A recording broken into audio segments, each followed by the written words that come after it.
Top quality और consistent performance के लिए सिर्फ सिल्वर पंप नाम याद रखना। કરવામાં આવી છે મહુવા નગરપાલિકાનું કરવામાં આવ્યું વિસર્જન। લાંબા વિવાદ બાદ પાલિકાને સુપરસીડ કરવાનો નિર્ણય લેવામાં આવ્યો।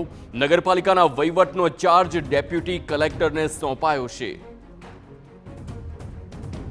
તો હવે નગરપાલિકાનો વહીવટ ડેપ્યુટી કલેક્ટર સંભાળશે। લાંબો વિવાદ ચાલ્યો અને ત્યારબાદ પાલિકાને સુપરસીડ કરવાનો અંતે નિર્ણય લેવામાં આવ્યો છે। તો મહુવા નગરપાલિકાનું પણ વિસર્જન કરવામાં આવ્યું છે। આપને જણાવી દઈએ કે ભાવનગરની મહુવા નગરપાલિકા જેને સુપરસીડ કરવાનો નિર્ણય લેવામાં આવ્યો। વિવાદ ચાલી રહ્યો હતો ખૂબ જ લાંબા સમયથી અને અંતે નિર્ણય લેવાયો છે કે આખી નગરપાલિકાને સુપરસીડ કરી અને તેનો ચાર્જ હવે ડેપ્યુટી કલેક્ટરને સોંપાયો છે।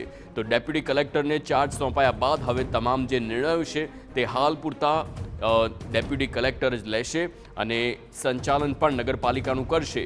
પરંતુ એક સમય સુધી આ પાલિકાનું જે વિવાદ ચાલતો હતો અને તે વિવાદ બાદ અંતે આ નગરપાલિકા તેને સુપરસીડ કરવામાં આવી છે, જેથી કરીને નગરપાલિકાનું જે સંચાલન છે તેની કામગીરી તે અટકે નહીં અને જે રાજકીય જે પણ પગલાં લેવાના હોય કાયદાકીય રીતે તે પણ હવે આગળ વધારવામાં આવશે।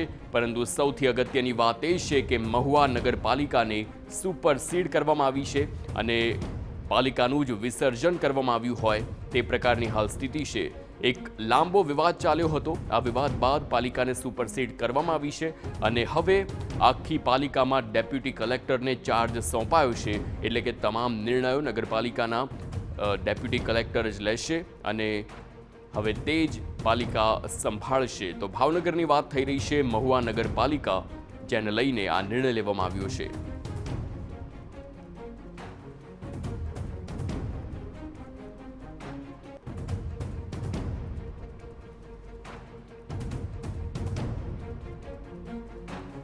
સમગ્ર મામલે મહુવાના એસડીએમ ધવલ રવિયા આપણી સાથે ફોનલાઈન પર જોડાય છે। સર, આપનું સ્વાગત છે TV9માં। હાલ જે પ્રકારે મહુવાની સ્થિતિ છે તેની નગરપાલિકાને સુપરસીડ કરવામાં આવી છે, આપની પહેલી પ્રતિક્રિયા? હાજી, સુપરસીડનો ઓર્ડર અને અત્યારે મને વહીવટદાર તરીકે નિમણૂકનો ઓર્ડર મળેલો છે। ઓકે સર, આ મહુવા નગરપાલિકાનો વિવાદ આખો શું હતો કે પછી સુપરસીડ કરવામાં જ અંતે એનો નિર્ણય લેવાયો છે? સુપરસીડના વિગતવાર કારણો હુકમ જોઈને પછી જ ખ્યાલ આવશે। હુકમ મારે આખો જોવાનો બાકી છે અને એ જે વિવાદ ચાલતો હતો એ બાબતે સુપરસીડ થઈ છે ને હવે મારી નિમણૂક થઈ છે। ચાર્જ લીધા પછી વિગતવાર મને ખ્યાલ આવશે। ચાર્જ આજથી હું સંભાળીશ। ઓકે, તો આવનારા કેટલા સમય સુધી આ ચાર્જ આપની પાસે રહેશે તેની કોઈ તારીખનો ઉલ્લેખ? ના, એવો ઉલ્લેખ નથી। જ્યાં સુધી નવી બોડીનું નિર્માણ થાય અથવા તો સુપરસીડનો જ્યાં સુધી હુકમ અમલમાં છે ત્યાં સુધી મારી નિમણૂક રહેશે। અચ્છા, આ ચાર્જ આપને સર સોંપવામાં આવ્યો તો કયા કારણસર સોંપવામાં આવ્યો છે તેવું કોઈ જાણકારી? નહીં, સુપરસીડ થાય ત્યારે જનરલી જે નાયબ કલેક્ટર છે, જે નગરપાલિકાનો વર્ગ હોય, વર્ગ અ બ ક, એ પ્રમાણે નાયબ કલેક્ટર કે મામલતદાર કે અધિક કલેક્ટર આ રીતે સોંપવામાં આવતો હોય છે। ઓકે, બિલકુલ આભાર સર આપ TV9 સાથે જોડાયા તે બદલ। તો આ હતા ધવલ રવિયા જેમને હાલ મહુવા નગરપાલિકાનો ચાર્જ સોંપવામાં આવ્યો છે અને તે થોડાક જ વખતમાં અહીં ચાર્જ સંભાળશે। પરંતુ એક વિવાદ બાદ હવે ડેપ્યુટી કલેક્ટર એસડીએમ ધવલ રવિયાને અહીંયાનો ચાર્જ સોંપવામાં આવ્યો છે, તે અગત્યની વાત।